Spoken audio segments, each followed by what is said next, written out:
Começando mais um Foi Flow Podcast, o nosso podcast de espiritualidade, despertar da consciência, expansão. Eu, Daniela Tineu, meu amigo, Tineu, que não é tão rápido, muito meu amigo, Marco Aurélio Canhete. Sócio. Somente sócio agora. E já deixa o seu like, se inscreve, @ compartilha. Foi, deixe fluir, se inscreva, curte, compartilha, porque o YouTube...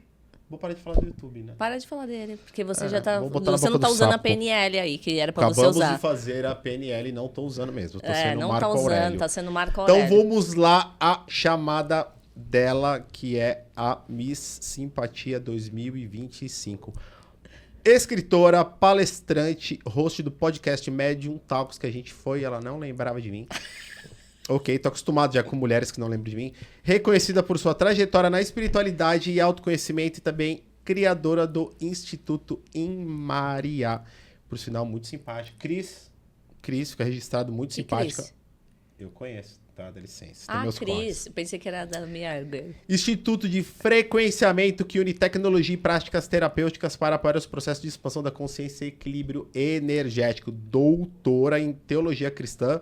Aborda com profundidade e clareza temas como mediunidade, expansão da mente e filosofia, conectando saberes espirituais e reflexões contemporâneas.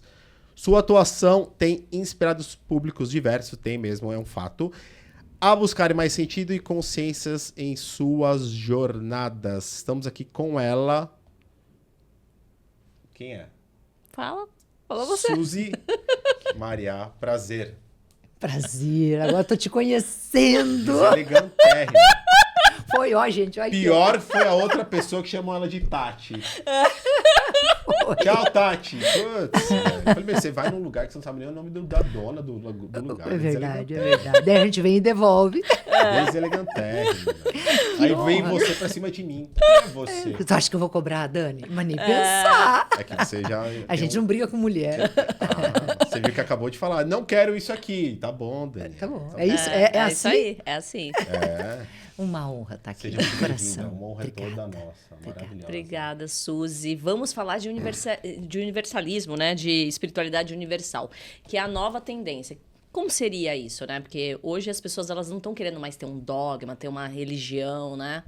Olha, isso é tão fantástico. É a primeira vez que eu falo desse tema com alguém. Por quê? Esse, para mim, é o novo momento que nós vamos viver na espiritualidade. A gente chegou a falar de religiosidade há muito tempo, então o mundo estava meio que definido, catolicismo, islamismo, hinduísmo, e assim os ismos iam. Isso aí, apesar de ainda ser muito importante, já não preenche mais como deveria a nossa alma.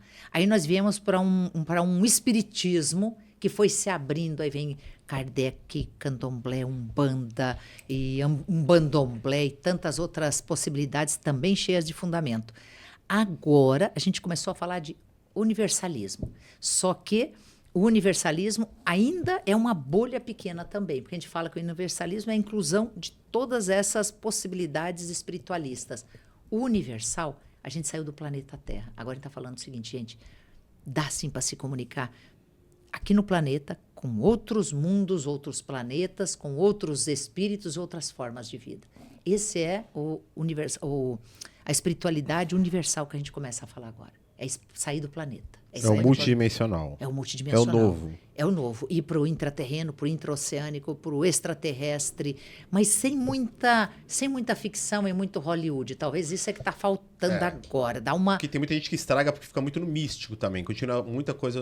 Eu gosto muito desse É que parece que está muito distante, né? Isso, e você ia falar, eu gosto, desculpa, te cortei. Não, eu também gosto porque, pelo menos para nós, o nosso portal, que também está alugado no Universalismo e o Novo, ele também traz não só essa parte energética espiritual, que é um místico ali, mas ele também traz muita racionalidade, ciência, física. E eu acho que isso que também integra demais, né? Porque a gente também, muitas vezes, ficava muito nesse místico.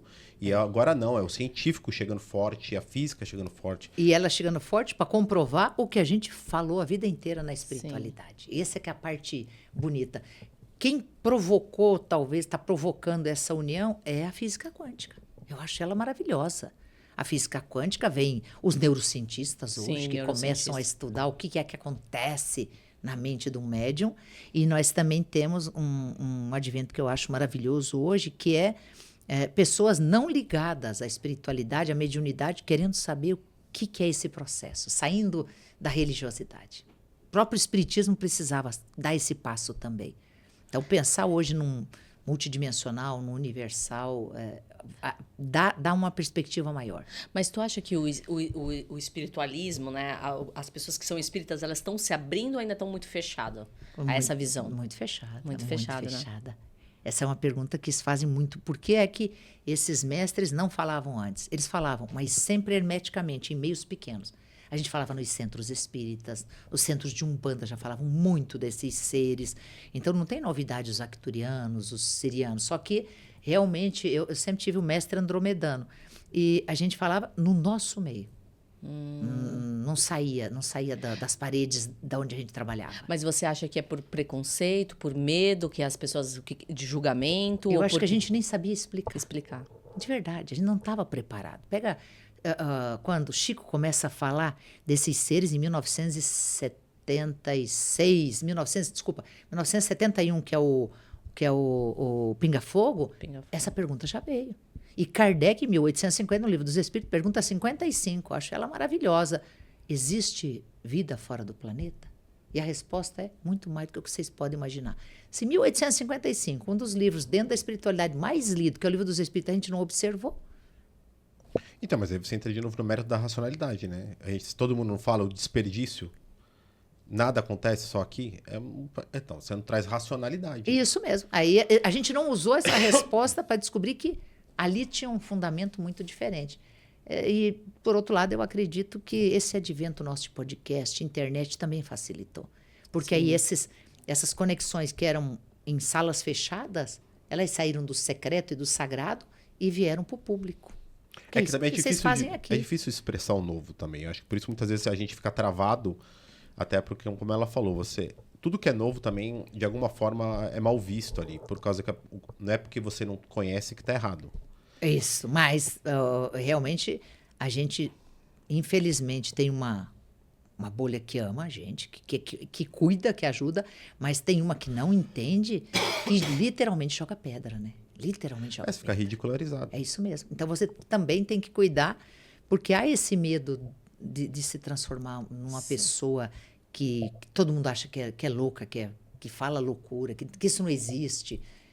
Nós quer precisamos. Aparecer. Até porque hoje, muita bagulho da mídia social, hoje em dia muita gente também usa isso para seguidores. Então, mas também sempre tem esse outro lado obscuro também de pessoas que nós conhecemos, algumas assim, são muito melhores em se promover do que em conexão. Então, fazem um folclore, um teatro. Estão usando muito essa onda também no multidimensional, que na verdade não se conecta com nada. E o quanto também tornam isso algo desagradável e meio estranho até, de proporções meio uma Netflix ali. Não sei se eu poderia falar Netflix, já falei. Pode. Acho que essa é tranquila. Entendeu? Fica uma coisa muito mais de ficção do que uma coisa real. Isso mesmo. E a gente tem que tomar exatamente esse cuidado. Tudo aquilo que é novo, ele tende a fazer essa explosão que vai para tudo quanto é lado, daqui a um pouco o próprio público seleciona o que você pode pegar. Né? Ou pega saindo da espiritualidade, mas indo para a ufologia, pega o trabalho de um Edson Boaventura. Edson Boaventura. Eu acho fantástico o Edson Boaventura, a seriedade que ele faz, a pesquisa, quando ele responde qualquer pergunta. Então, você começa a selecionar aquelas pessoas que dão credibilidade ao fato. O Edson Boaventura, eu gosto. A revista UFO, lá com o nosso falecido Guy Vaillard, sempre foi muito respeitada. Aí você vai para Alienígenas do Passado, eu acho que é muito fantasioso. Eu amo. Eu acho fantasioso. Era viciado nesse programa. Não, assisto todos. Mas por que eu acho que é fantasioso? Que eles vão para Hollywood. Tem coisa ali que ele pega lá, a figura na pedra que tem lá que parece um astronauta. Aquela pessoa pode ter ido, naquela época, em projeção astral.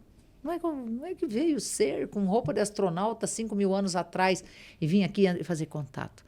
Este mundo multidimensional, ele ainda não é físico. Talvez é isso. É ali que eu me apego. É a grande chave. Ele não é físico. E como que você começou esse contato com o Andromedano? Quando você soube que era um Andromedano e que não era um guia, um mentor, né? Porque você vem de uma linha religiosa, né? Espiritual, né? Primeiro, muito católica, com muitas vidas dentro do catolicismo. Depois eu realmente caio de cabeça no espiritismo e amei quando descubro, com 24 anos, o espiritismo. Mas aí eu conheci Mestre Porteira com uma equipe. Ele falava, Então, ele incorporava num médium inconsciente, que era o médico que guiava o nosso grupo, e ele falava que ele era de Andrômeda. 20 anos, e não é mentira isso, eu pensei que Andrômeda era uma cidade do interior de São Paulo, do ladinho de Americana. Eu nunca perguntei de onde era.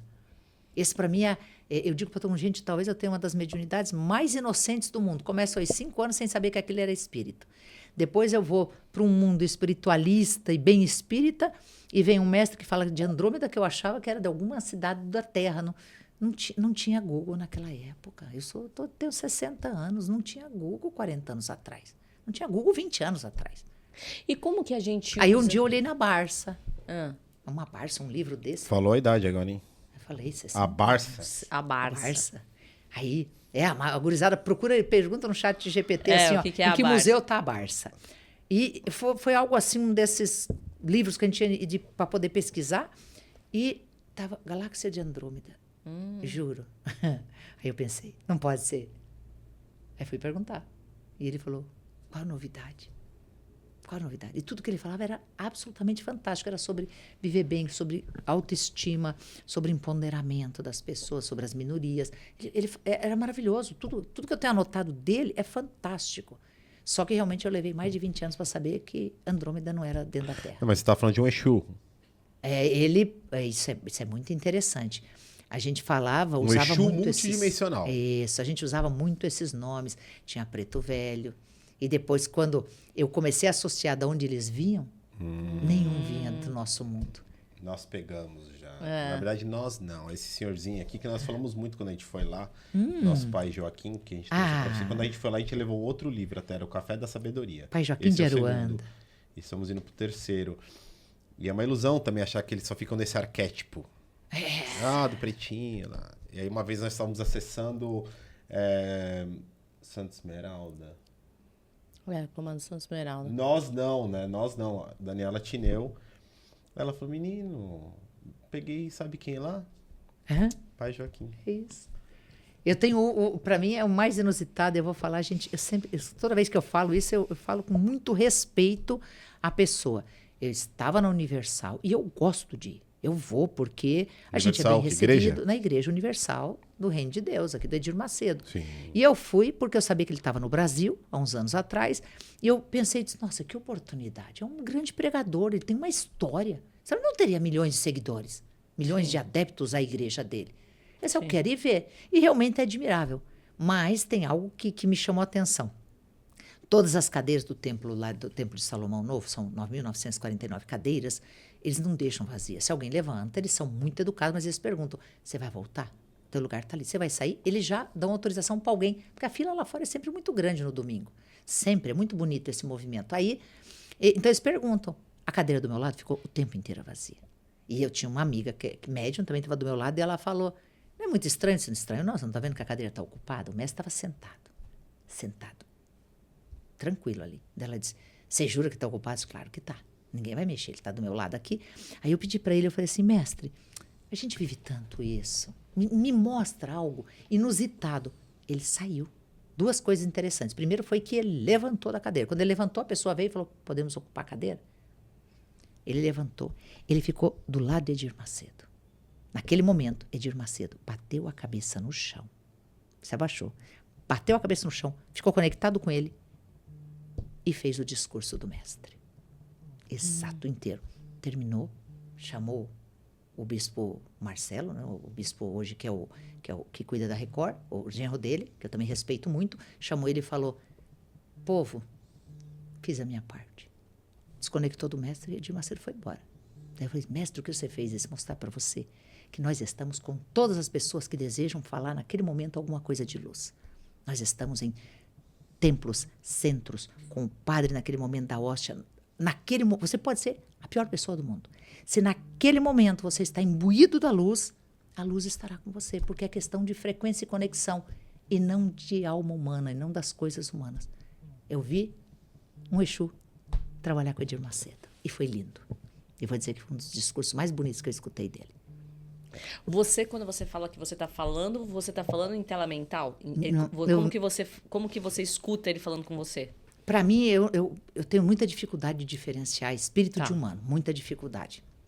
Eu Tem aprendi a clarividência aberta, assim? Eu faço umas confusão que você nem sabe. É mesmo? É muito simples para viver no mundo conectado com esse mundo espiritual. É uma questão de conexão mesmo. Então, se eu entrar na frequência deles, eu vejo eles. Então, eu vejo naturalmente eles. Tu sabe o caminho, como é que faz para ativar essa chave aí? Sim. Esse é um dos meus sonhos. Sabia? Juro por Deus. Olha aí. Eu sempre quis ter e nunca tive. Você jura?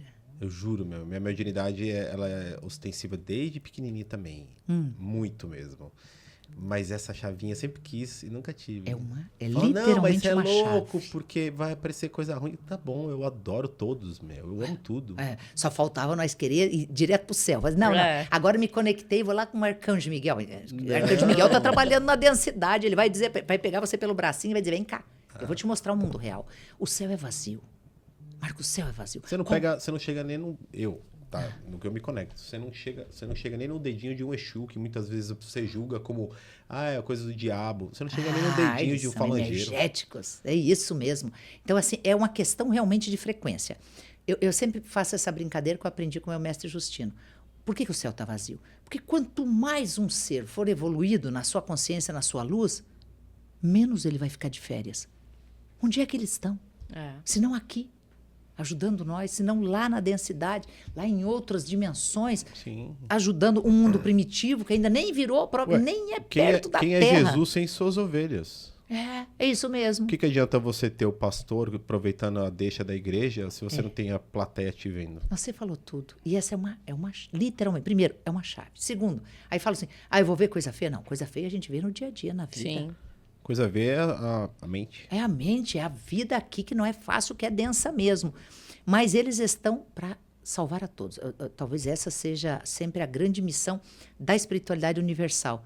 Eles estão para salvar quem quer ser salvo. Do mais bandido ao mais santo.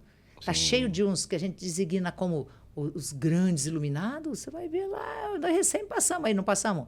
O nosso amigo João. Sim. Passamos agora. Johnny. Passamos Johnny, passamos agora. Normal. Por quê? Porque é humano. Claro. É médium, super. Salvou milhões?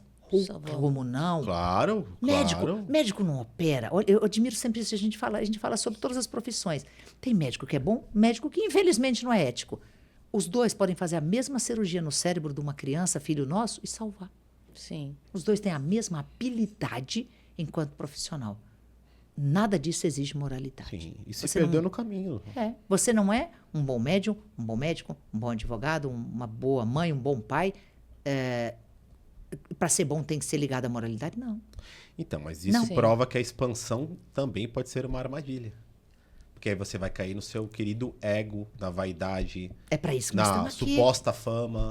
A suposta fama. Isso aí é um perigo, né? Para todas as pessoas. Porque a gente, de alguma forma, mesmo seja a fama como uma... Dentro da sua casa, você não sai, eu como mãe com meus 3 filhos e meu neto. Eu quero ser a melhor mãe, a melhor avó. Sim. Então, eu não preciso nem sair de casa. Não é uma coisa só de TV, de podcast, de internet, de fama. É uma coisa de onde você se posiciona, você querer ser reconhecido como uma pessoa boa. E aí você pode estar posicionado com milhões de seguidores. Então, mediunidade e nenhuma profissionalidade pressupõe moralidade. Nunca pressupôs. Moralidade é consciência, é outra coisa. Você pode ser um super construtor de prédio, o melhor engenheiro que nós vamos conhecer lá na NASA. Pode não ter moralidade nenhuma. A inteligência nunca esteve ligada à moralidade. O que ajuda é a consciência, que ligada à moralidade, mais a inteligência profissional, pode transformar num grande veículo. Então, não... Quase virei uma pregadora agora. Nossa Senhora, estou incorporando um pregador. Então, inteligência sem sabedoria de nada serve. Concorda? A inteligência sem sabedoria de nada... isso que é, você viu? Olha essa frase, como ela é interessante. Ela de nada serve dependendo do contexto. Dependendo do contexto. Se aquele médico fez uma super cirurgia e salvou teu filho, ele é inteligente. Mas ele não é sábio com a vida dele.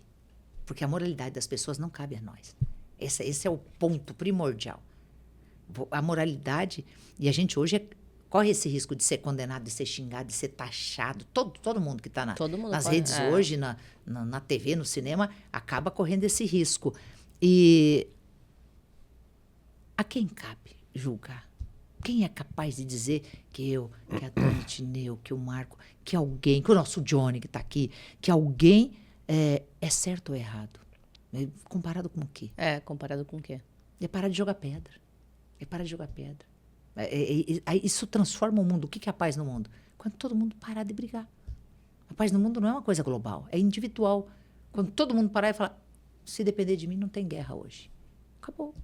Não vai ter bomba, não vai ter arma, não vai ter morte, não vai ter, sei lá, o feminicídio, não vai ter humilhação.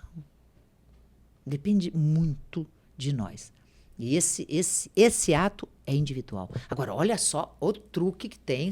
Mas eu vou falar o truque, mas eu vou voltar para te dizer onde que tá a chave. Eu tô aqui esperando. Eu sei. Eu vou até olhar pro relógio ali. Ele tava me fitando. Eu vou olhar pro relógio. Vamos apertar ela, porque você vai bastante podcast, não vai? Eu vou bastante, eu adoro. Depois vamos dar uma apertada nela.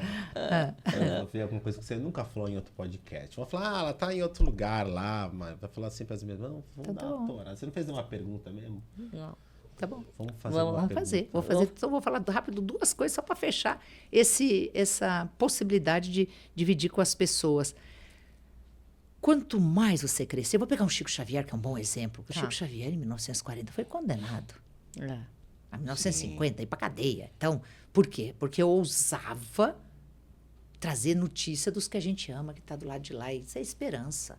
Então, hoje a gente fala do Chico com tranquilidade, mas não está no pelo dele quando ele começou. Divaldo Franco, 1950, sendo chamado de maluco. Então, o próprio Edir Macedo, que eu respeito tanto, e tantos outros que eu respeito, foi para cadeia. Então, se a gente olhar, Zé Arigó, 1 ano e 7 meses preso. Então, a gente, quando olha isso, parece meio doido. Mas é assim que funciona categorias do planeta Terra, né? Primitivo, prova de expiação, prova de regeneração, ditosos felizes e celestiais. Mais ou menos, acho que essa escala dada por Kardec é muito boa. Ela ilustra, porque tem nuances aqui no meio, mas ilustra bem o nosso mundo. Nós estamos prova e expiação aqui. No prova e expiação, um Chico Xavier que acabou de se elevar, de cumprir muito bem, né, a missão dele muito bem cumprida, aceitou humilhação e aceitou todo tipo de disparate contra ele. Chico Xavier está aqui. Ele cresce. Quando um ser desse cresce e vai para o mundo aqui, automaticamente vem um daqui para cá. Porque esse nosso prova e expiação que vem para prova e regeneração vai fazer bagunça, não está preparado não. Vai aprender. E esse que está aqui primitivo vai aprender o prova e expiação. Então, a média da categoria que você está nunca vai mudar. A gente quer passar o planeta da Terra para prova e regeneração, ou vai a humanidade toda, ou vai o planeta sozinho. Acredito nisso também, fielmente. Porque aí a gente pode pegar quem é prova e expiação, quer ficar na prova e expiação, é lateral o crescimento, multidimensional. Vem para um outro, vem aqui, sei lá, Marte. Vamos para um planetinha mais quentinho, mais conhecido, Marte. Veio para cá. Então, ele vai continuar. Aí vamos falar que ele virou o terceiro aqui, Terra. Aí Marte assume aqui, ou Vênus, ou qualquer um outro, planeta Linux. Ele assume aqui esse papel. Nós não podemos mudar a frequência. Nós podemos mudar só nossa consciência. Só ela cresce. A chave para você está na sua consciência de saber que você não pode pôr racionalidade. Olha que nós conversamos falando do mundo racional. Para se conectar de verdade com esse mundo, se você racionalizar, não pode. Por quê? Porque a racionalidade está aqui isso aqui, gente, é o corpo, esse aqui é o espírito. A racionalidade está no corpo, no cérebro. A ciência está no cérebro. Então, esse aqui é um corpo que vai voltar para o pó. É do cálcio. Veio aí do carbono do cálcio, veio da terra. Vai voltar para a terra. Cremado ou enterrado, fuzilado ou não. Lei da gravidade. Você vai tombar e vai se integrar com a terra de volta. Esse é seu corpo. Aqui tem um espírito que, quando reencarna, vem de um mundo que é muito diferente, que é multidimensional, e ficou acoplado aqui nesse corpo.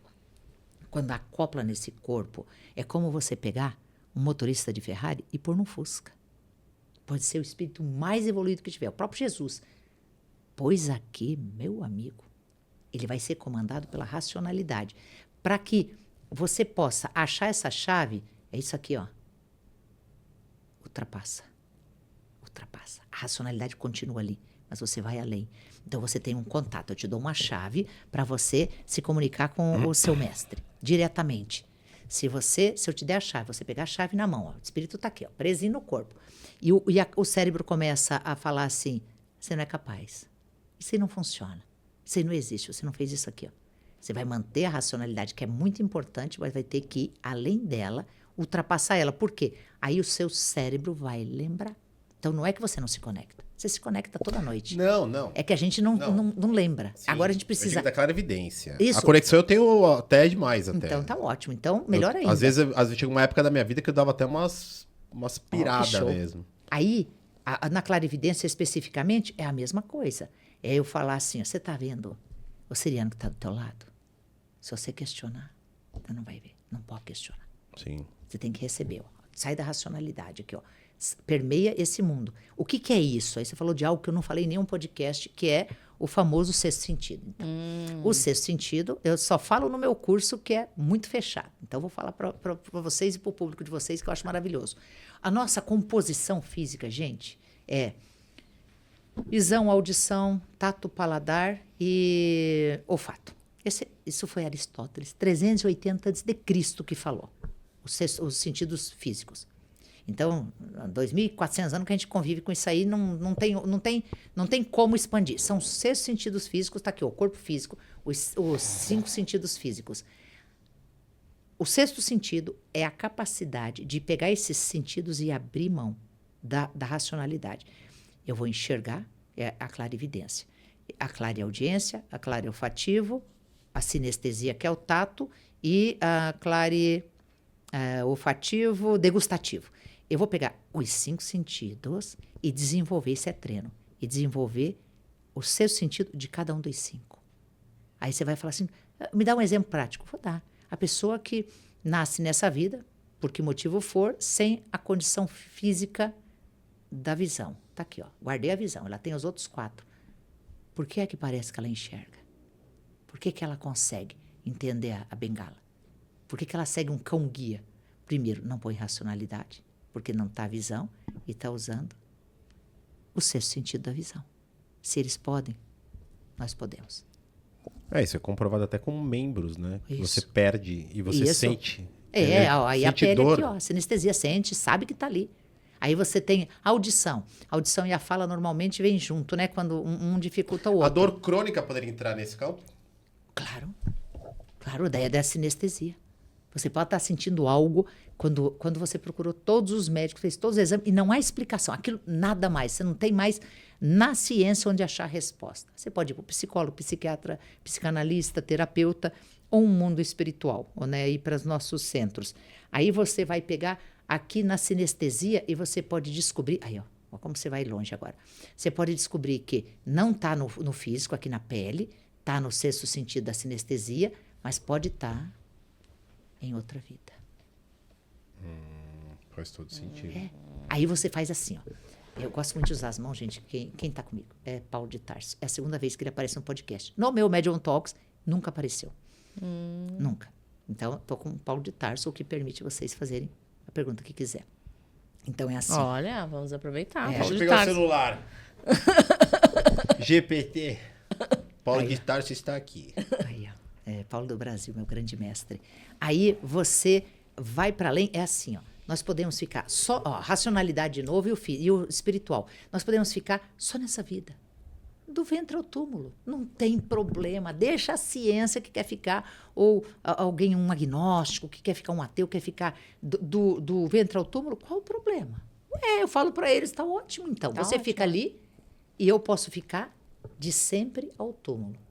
Mas eu posso ficar de sempre até sempre. É uma escolha. Então eu posso fechar, eu posso abrir só o passado e falar, tá bom, futuro não tem como ver, eu posso abrir o futuro também.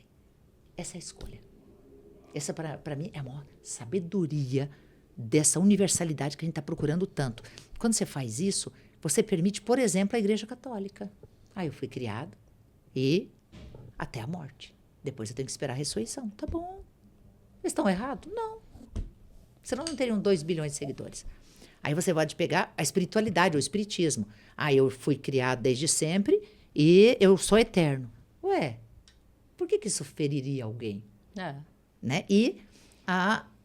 Ou também eu posso dizer, não, eu fui criado nessa vida aqui agora, mas eu acredito em vida eterna. Também não fere ninguém. Nenhum princípio fere o outro. É quando a gente discute quem acredita em cada um desses princípios, quando a gente discute quem está com a razão, é quando a gente perde a razão. Agora, você quer Nossa Senhora, é o mestre. Como é que funciona, gente? Essa minha Então eu vou aproveitar o mestre e vou trazer uma do outro mestre. conexão. Isso, essa Posso minha... te trazer uma outra do mestre? Pode. Em um universo de infinitas possibilidades para apenas uma pergunta, existem infinitas respostas, consequentemente infinitas verdades. Pai Joaquim de Aruanda foi Deixe Fluir. Concorda? Até o momento que você não haja. Isso tem limite também. Olha só. Você tem a bola de basquete na mão, a cesta e o campo. O campo é o universo. Você tem infinitas possibilidades enquanto está na tua mão. Quando você soltou, não tem mais, porque o destino está traçado. Enquanto a situação está nas suas mãos, você pode escolher nas infinitas possibilidades. Eu posso acertar a cesta, eu posso nem jogar a bola. Eu posso guardar a bola. Eu posso jogar fora. Eu posso jogar no campo do outro. Eu posso jogar em alguém. Eu posso fazer o que eu quiser. Entendi. As infinitas possibilidades é enquanto a situação está na minha mão. Quando a situação foge de minha mão, ela vai ter destino. E quando tem destino, ela vai para outra infinita possibilidade. Sim. É isso. Concordo. Isso é de uma profundidade fora do comum.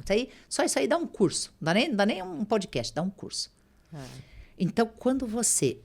como é que você traduz isso para a nossa vida aqui? E foi o que o pai Joaquim de Aruanda quis falar. E tenho certeza disso.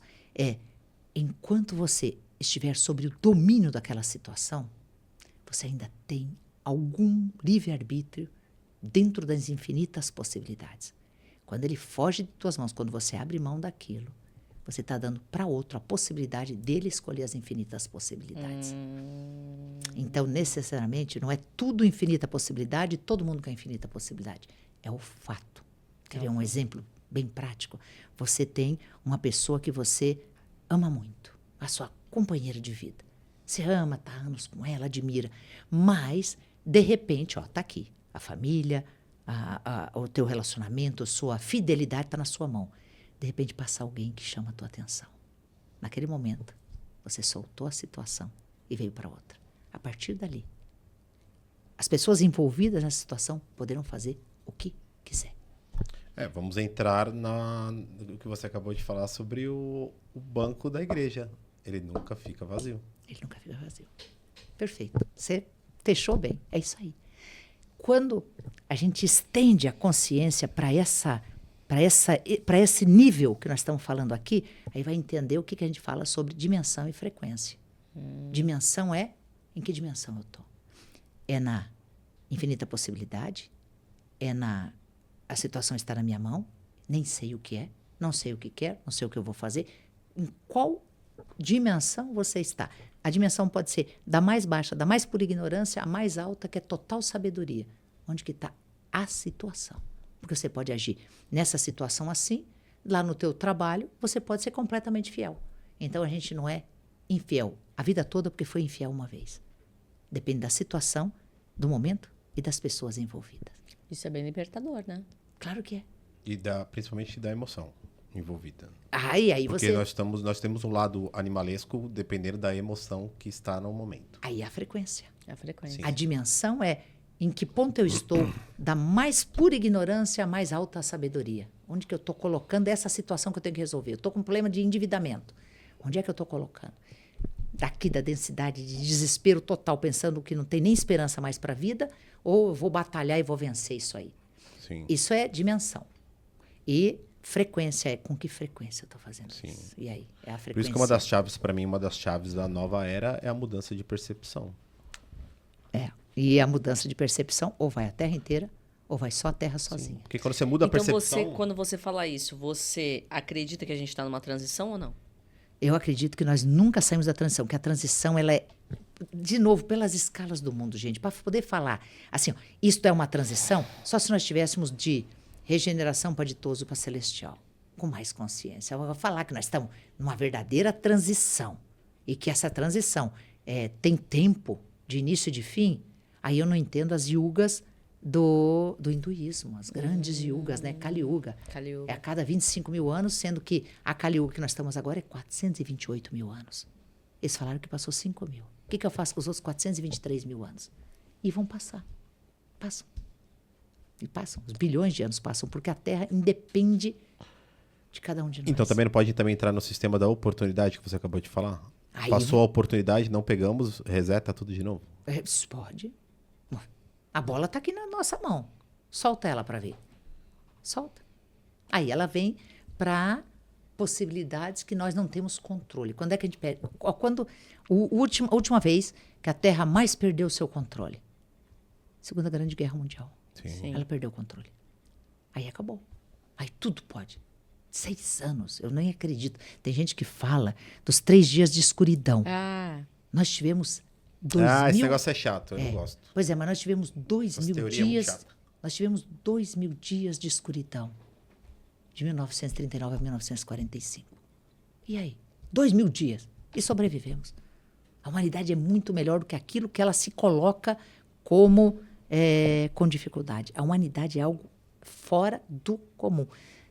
Ouso dizer que é, sem dúvida, um dos maiores projetos da Fonte.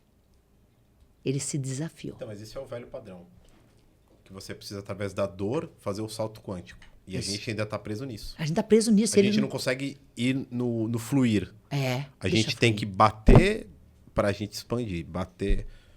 Ao invés de fazer a lei do Arquimedes, né? Você usa o peso para fazer catapulta. Isso. Não existe peso. Use a seu favor. O Pai Joaquim fala muito sobre isso. Quanto mais mandarem negativo, filho, aproveita. Não se joga fora energia. Isso. Usa a seu favor. Usa a seu favor. Então, nada é jogado fora. Nós chamamos isso de parar de cavocar o fundo do poço. Vai continuar a sair água. Sim. Mas é lama. A lama. Então, olha para sai do poço. Olha, a situação não é boa. O poço vai continuar ali. Mas sai do lamaçal. Isso é frequência. Como ele fala do fundo do poço. Tem uma grande biblioteca de sabedoria lá. Acenda sua luz e boa leitura. Ele fala muito sobre isso. Aproveite tudo que tem lá Sai de do conhecimento. lamaçal. Porque senão você vai ficar nadando, cavocando na lama e falando, tô na lama, tô na lama. Não. Eu tô num espaço, depende da frequência que eu tô. Sim. Então, Isso é maravilhoso. Olha, esse teu exemplo foi fantástico. Acende a luz senão- e lê o livro. então, como a gente falou no podcast anterior, existe o bom e existe a oportunidade só. Concorda? Não existe o negativo. O negativo não existe mais. Ele existe uma oportunidade. O que chega ao suposto negativo, ele é uma oportunidade. Não, é isso. Você pode usar aquilo de uma forma que você pode dar grandes saltos na sua vida. Isso mesmo. Eu mesmo entendo espiritualmente que essa percepção do negativo, de embate, eu não tenho mais isso comigo. A gente até falou recentemente, que é uma percepção que eu não tenho mais sobre... mas seres multidimensionais, que é a guerra, que vão fazer mal, eles te manipulam. Então, mas eu acho que o novo, para mim, Marco, ele não faz mais sentido isso para mim. Não. E não faz mais sentido eu ter medo, como também não faz mais sentido eu ser o julgador. Isso. E eu apontar o dedo. Quem é o diabo? Não importa. O diabo são os meus pensamentos. Não o capirotinho com chifre. Esse é o Marco. Quem que sentou alguma vez com alguém aqui, o capiroto, o chifrudo, e falou, não, realmente lá tem um cara que ele é assim mesmo. Ele é do mal, o diabinho lá. Eu não acredito em mais nada disso. É só não entrar nessa frequência. Sim, é frequência. É frequência, tudo é uma frequência. Até porque o nosso trabalho, Tudo uma frequência. para quem o nosso trabalho, que é um trabalho extremamente espiritual e intenso, e terapêutico ali, você não pode mais trabalhar nessa frequência, porque os ataques que você sofre, tá bom, mas não me cabe a julgar. Estão fazendo um monte de coisa para você. Tá bom, que seja feito. Ninguém Mas pode me afeta? Não. Fala, não, mas... Não, para mim, não. Isso é uma ordem. É o nosso mantra. Luz, amor e ordem eu evoco. Luz, amor e ordem eu evoco. Existem ordem lá em cima. Existem regras lá em cima. E nada está acima do amor. Não importa se você matou um T-Rex pra mim lá na esquina. Não importa. Não, mas fizeram um bagulho pesado. Não importa. Pra mim, não importa. Não vibra?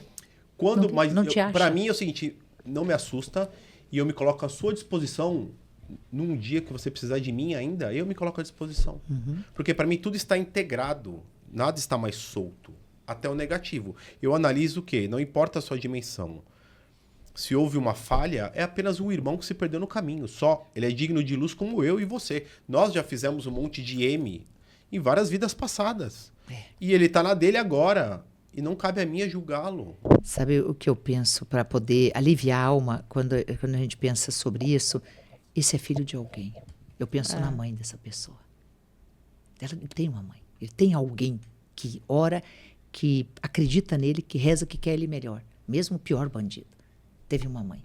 Então, eu acredito que essa pessoa um dia vai se encontrar de volta porque vai ter alguém que ame ela, em algum ponto da vida. Só se sentir amado pode mudar, pode transformar um ser desse. É o amor, é o que você está falando. Se eu revidar, se eu jogar pedra, se eu julgar, se eu atacar, vai ser muito pior. Sim. Eu vou provocar a ira dele. Você quer a clarividência? Você sabe que você precisa daí de desenvolver o ectoplasma. Um copo de uísque. Eu consigo a clarividência na força, né, ayahuasca. Aí vai. Aí vai, comigo vai. Mas a clarividência aqui comigo eu não consigo. Qual é a questão de você conseguir sair da ayahuasca, da medicina? Com todo respeito, eu tenho formação em xamanismo. Então, para você sair da ayahuasca e poder conseguir fazer isso sem a força da ayahuasca, essa é a chave. É que quando você precisa de algo para despertar um estado em você, você ainda não está desperto. Porque sem ele você não faz. É treinar e ir lá no movimento da ayahuasca sem tomar ayahuasca. Vai acontecer porque está aberto. E viu? Não. Mas eu estava muito mais lá a trabalho também. Não. Tem que ser como eu não se me coloquei à tomar, disposição. Eu fui tipo o padrinho que eles pede falam, a força. né? Aí não. Aí você tá. Aí tua cabeça nem pode. Você está na concentração. Sim. Entra na força energética. Entra na força. Conversa com a ayahuasca. Entra. Vai ser uma loucura. De verdade. Aí, por quê? Porque aí você não depende mais dela em momento nenhum da tua vida. Você vai achar a chave. Eu gosto de fazer isso. Eu adoro ir nesses movimentos de medicina e ficar sentada, só vendo. Só para assistir. Isso desperta muito. Mas onde é que mais despertou toda essa possibilidade? Sem dúvida é no Centro Espírita, né? 40 anos de Centro Espírita, é lá. Então, você concorda também eu tenho essa visão, né? Que eu entendo, eu acho que você tem que ter um aterramento de alguma, eu vou colocar como filosofia ou cultura religiosa antes de você se tornar essa expansão, porque eu acho que assim, nós somos universalistas, mas que nem eu tenho minha base toda fincada, aterrada e formação, graduação na Umbanda. Isso. Eu acho que assim, você tem que ter um alicerce religioso, mas ser universalista. Senão você fica... Porque eu conheço pessoas que já foram direto pra isso, mas eles ficam muito no ar, muito no flow, muito no flow e tipo, gosto de tudo, tá, mas... Foi flow. Então, eu pelo menos eu entendo que você tem que ter um alicerce. Só pra falar pro pessoal, não... tô desconectada do mestre, tá? Quando tava com ele era uma coisa, agora é a Suzy de volta, mas ele tá sempre do meu lado. Você tem que voar, mas você tem que ter uma gaiolinha ali com a porta aberta. Isso... como base para começar. Depois você pode voar. Você pode voar. Como base. Por isso que eu falei que as religiões tiveram seu papel e ainda tem, importantíssimo. Claro. O cristianismo com 2,6 bilhões, os muçulmanos com 1,7, 1,8, quase 2 bilhões, o hinduísmo 1 bilhão de pessoas. Então você quando olha fala assim, mas nós estamos falando que religião não serve mais, mas o planeta ainda é baseado. Por quê? Porque é muito importante para embasamento. Embasamento principalmente teórico. Aí você sabe daquilo, depois você vai para a prática.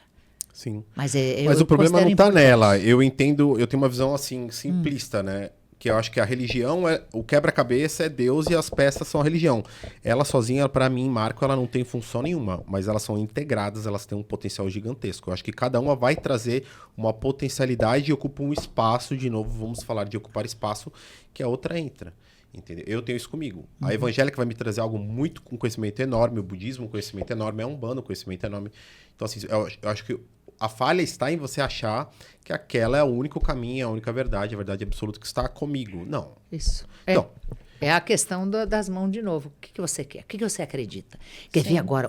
Esse realmente, eu estou preparando um podcast, não falei para ninguém. Quer ver algo que eu acho fenomenal? Ressurreição e reencarnação. Os dois estão certos. Nunca houve só reencarnação, só ressurreição. Se a fonte, o Deus, é tão capaz e tão poderoso quanto a gente pensa, a ressurreição não é possível.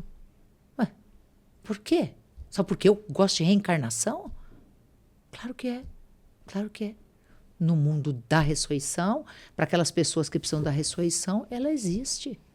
Nunca. O nosso erro é você pegar uma nova ferramenta, um novo martelo e invalidar o martelo anterior. Sim. Então, ressurreição e reencarnação são só vertentes diferentes da mesma ferramenta, que é a ferramenta de vida após a morte. Os dois, olha só, os dois acreditam em vida eterna. Ué, tá bom. Os dois acreditam em espírito.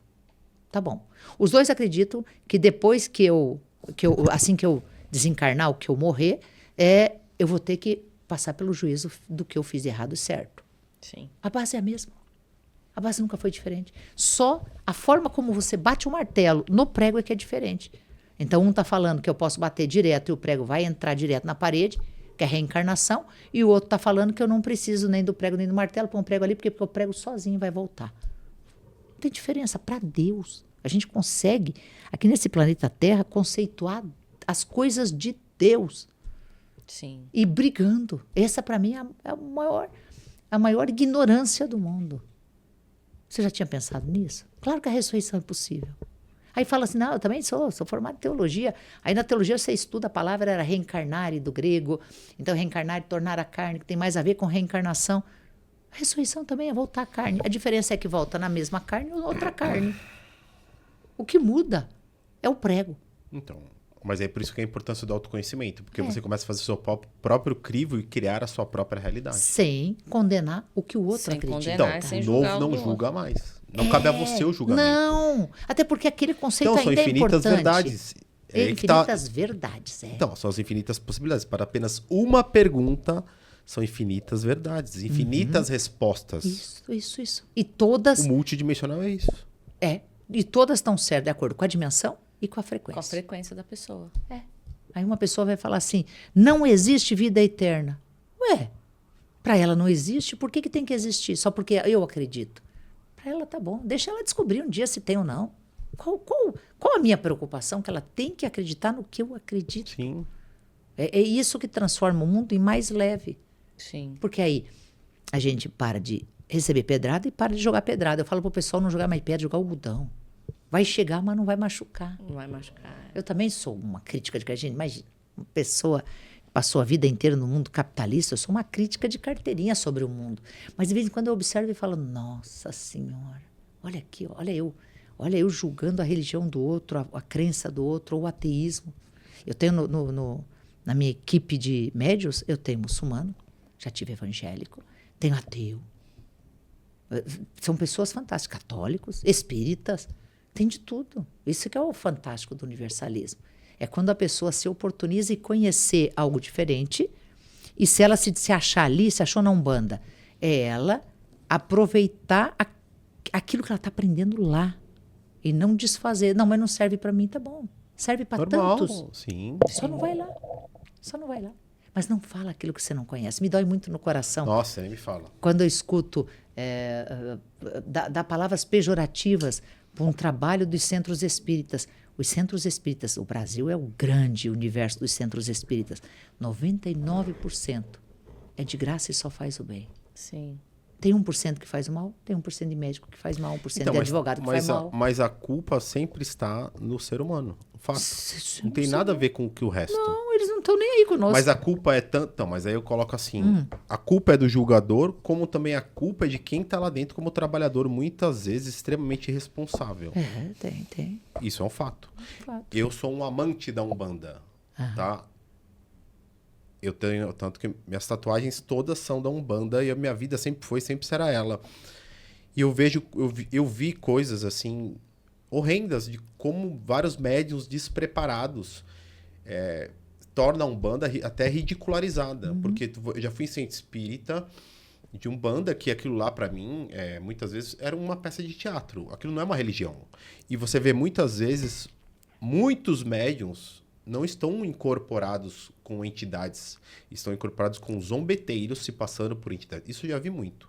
Até porque, para mim, como um médium de incorporação, a frequência de um ser de luz ela é extremamente sutil e leve. Ela é leve. Não importa o que vier, ela é sutil e leve. E a luz não cobra.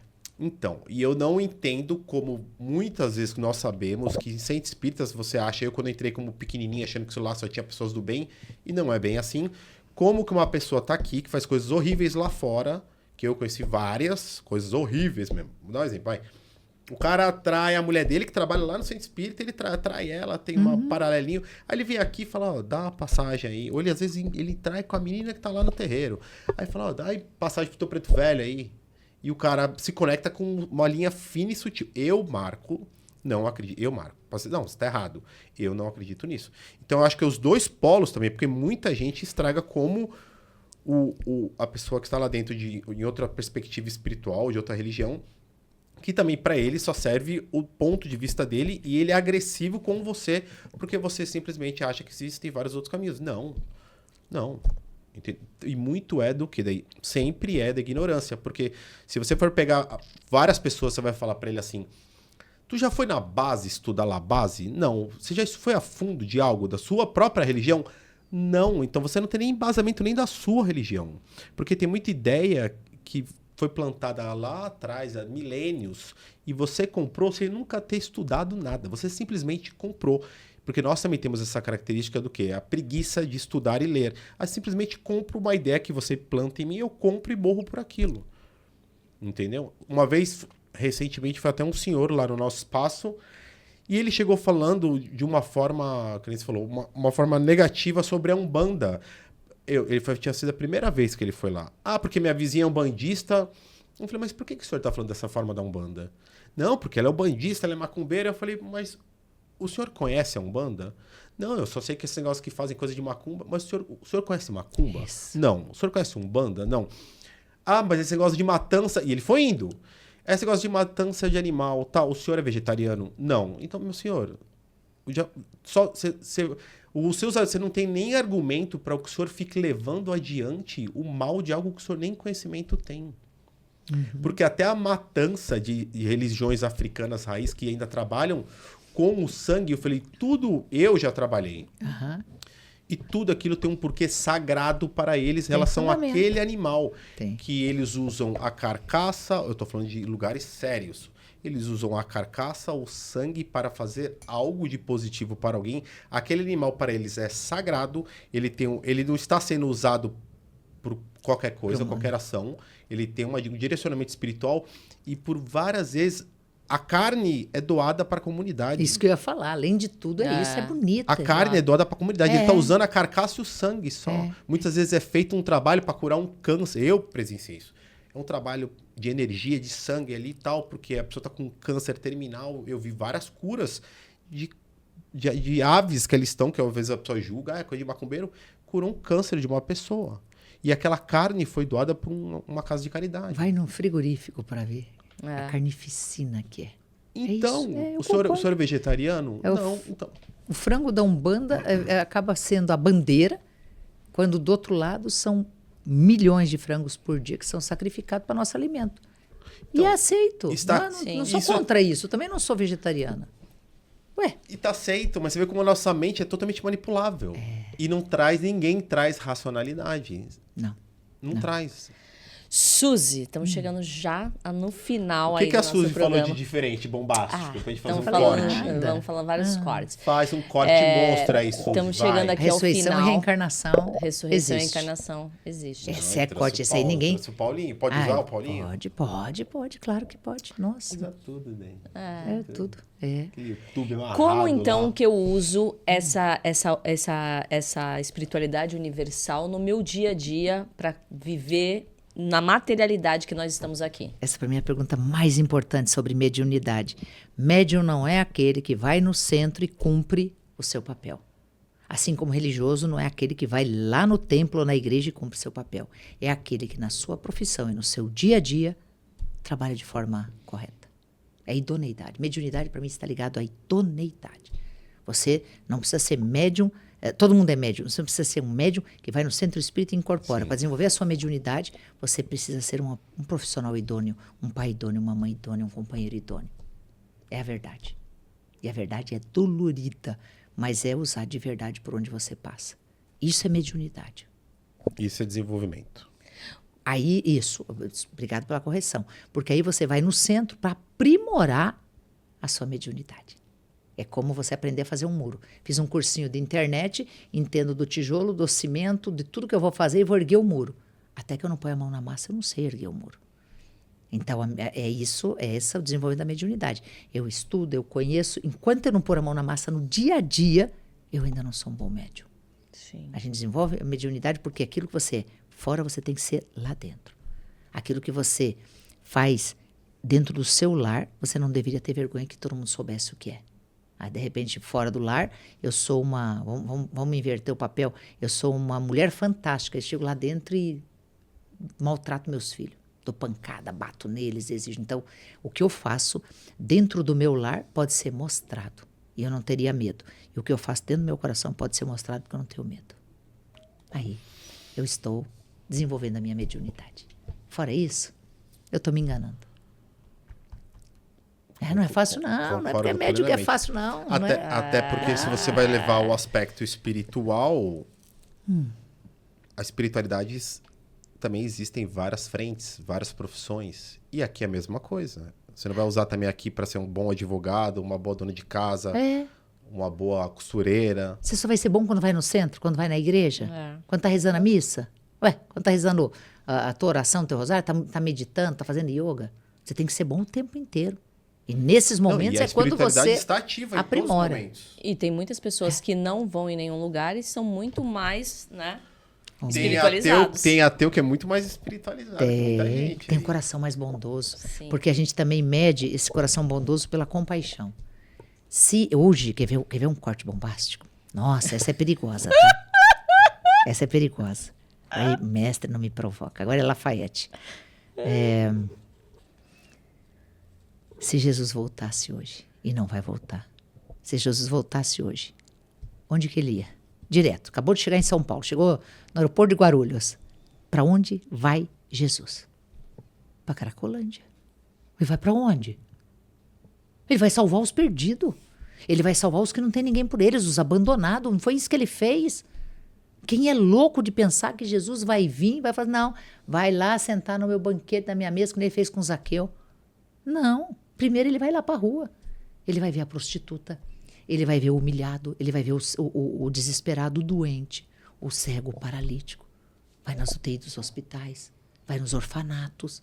Jesus, a essência da vida dele é viver por quem não tem ninguém por eles. Vai nas cadeias. Um dia que Jesus iria, me conta, na minha casa, jantar comigo, perder tempo. Na igreja, que está todo mundo rezando, todo mundo bonitinho lá. Não, ele vai justamente aonde ninguém tem coragem de ir. E é onde todos deveriam ir, na sua sombra. É isso. Que luz você já é. Porque o princípio da compaixão é o princípio da espiritualidade. Se você não tem compaixão pelo que não tem a mesma condição que você ainda não é espiritualizado. Quando você não tem compaixão por esse, passou, infelizmente aqui em São Paulo, a gente vê seguido passar um mendigo. Ele pode ser um doente. Ele pode ser uma pessoa que teve uma infância terrível. Ele pode ser alguém que nunca foi amado. Ele pode ser alguém que nunca teve oportunidade de verdade. Como eu disse, pode ser ainda, além de tudo, um doente que precisa de psiquiatra, psicólogo. Não precisa de pancada, não precisa de humilhação, não precisa de xingamento.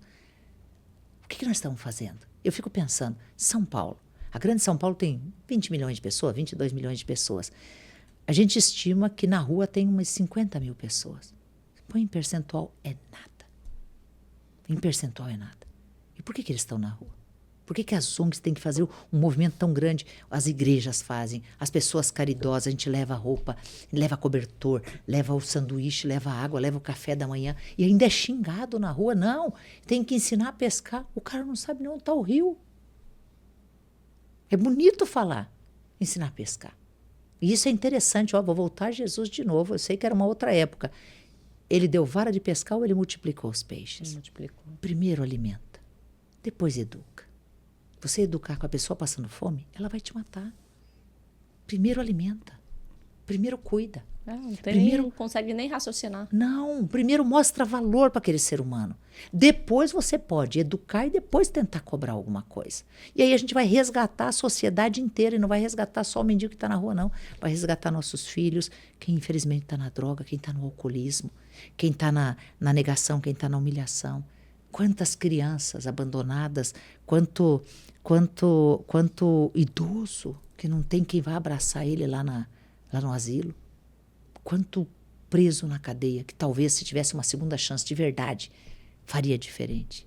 Vai ter o bandido que é bandido mesmo, vai ter aquele que fala, eu me arrependi, eu errei, eu dirigi bêbado e infelizmente sacrifiquei uma vida lá. Vamos ver como que nós podemos resgatar essa sociedade sem acusar ela. Esse é o novo. É isso, é para isso, para virar regeneração tem que ir para isso, senão não é regeneração. Não é. Então a gente fala da transição. E a transição parece que é uma coisa que é só pegar. É só assim, eu tá aqui. Não, a transição, inclusive, tem gente que diz, já aconteceu.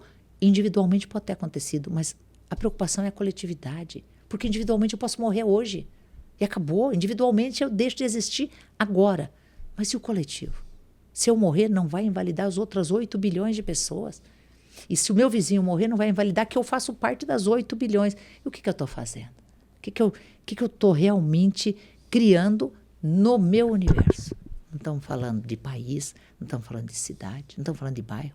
Estamos falando de casa, de lar. O que eu estou fazendo no meu lar? Qual é o meu verdadeiro papel? E assim a gente consegue melhorar o mundo, melhorando nossa perspectiva de vida. Eu acredito, olha, eu saí... Quando eu saí da casa dos meus pais, eu tinha só 15 anos. E se eu falar extrema pobreza, talvez até seja pejorativo demais, mas era extrema pobreza, não tinha nada. Não tinha R$1 para no outro dia comprar um sanduíche. Eu comi muito arroz com banana. Então, assim, não tinha. E por que eu saí? Meu pai e minha mãe, com condições muito difíceis naquela época, muito endividados, eu era um peso. Eu parei de estudar na 8ª série da minha época.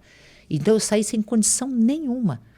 E eu olhei no espelho para mim mesma e falei, pera lá, você é uma cheia de graça ou você é uma desgraçada? Eu me nego a ser uma pessoa sem graça, desgraçada, desprovida de graça. Aí o que eu aprendi? Que eu tinha que agradecer todos os dias, agradar o meu ser. Olhar no espelho e falar, você é capaz, todos os dias. Podia estar em depressão, podia estar triste, podia estar cansado, podia estar passando frio, passando fome. É olhar no espelho e falar, você vai criar a sua oportunidade. Ontem eu estava lembrando disso com uma pessoa e falei, gente, na época mais difícil da minha vida, eu fazia arquinho de cabeça de criança, estou falando 1983, 84, para viver, eu fazia 100 arquinhos por semana, eu vendia por 50 cents de cruzados novos, o cruzeiro, a moeda da época. É a mesma coisa que vender hoje por 50 centavos. Eu tinha que fazer 100 arquinhos, vender os 100 todo final de semana para juntar R$50, que é o que daria para comprar o pão da semana. Pergunta se algum dia eu deixei de fazer os arquinhos quando eu precisava fazer arquinho. Fazia enfeite de festa. Sabe o que eu mais fiz em 1990, plano Collor? Eu matava galinha para as minhas vizinhas. A gente ia no frigorífico, comprava galinha viva e eu ganhava um trocado por matar. Eu falava, dá cá, matava 30, 40, 50 galinhas, entregava limpinha e ganhava pela minha mão de obra. E isso me motivava. O que mais motivou a minha vida, me considero uma pessoa de extremo sucesso hoje em todos os sentidos da minha vida. Não que eu não tenha problema e não tenha boleto para pagar, mas me considero uma pessoa que chegou no mais alto sucesso que uma mulher no agronegócio podia chegar. Funcionária, sem nenhum quilo de terra, e eu fui diretora de originação de compra de grãos no Brasil, na segunda maior trader do mundo, empresa multinacional norte-americana, e mulher. E numa época que mulher não valia nada. Então, era ser condição de mulher? Não. Era ser pobre? Não. Era não ter estudo? Não. Qual que era o diferencial, então? Lembrar todos os dias que um dia meu pai e minha mãe me pôs no mundo e acreditou que eu ia ser alguém. Senão eles não tinham me cuidado. Senão eles não tinham me criado. Eu tinha morrido no primeiro mês. Alguém trocou minhas fraldas, alguém me alimentou, alguém me ensinou a andar, alguém me pôs no colégio para aprender a rabiscar alguma coisa e alguém acreditou em mim um dia. Isso é suficiente. E se você falar, não tenho mais ninguém na minha vida, ainda vai restar Deus, que talvez seja o mais importante. Se não houvesse quem acredita em você, você não estaria aqui. Não há motivo para você existir, se não existir mas que seja uma alma que acredita em você. E essa alma, para mim, é essa inteligência suprema. Pode ser Deus, pode ser Espírito Santo, pode ser Jesus, pode ser Maomé, pode ser Buda, pode ser Krishna, pode ser uma Madre Teresa de Calcutá, pode ser um Chico Xavier, pode ser uma Ivone Pereira, pode ser uma Zíbia Gasparetto com seus livros, pode ser o Marco Tineu, Dani Tineu e o Marco Canete, né? Pode ser qualquer um. O princípio da vida é que alguém tem que acreditar em alguém. Se você tem qualquer pessoa sob sua responsabilidade, na sua umbanda, no seu tempo, no lar de vocês, como filho, como amigo, como neto, como colaborador, se você acredita nesta pessoa que está do teu lado, você, a partir daquele momento, está dando a chance dessa pessoa ter vida. Ninguém tem vida se ninguém acreditar nela. Então, quando é que a vida se extingue de forma desastrosa, que eu chamo de auto-homicídio, é quando mais ninguém acredita em mim. Isso, para mim, é o final da esperança. É quando meu espírito adoece e a esperança está tão infeccionada que mais nada pode me salvar. Aí a vida se extinguiu. Até este momento, tudo é possível.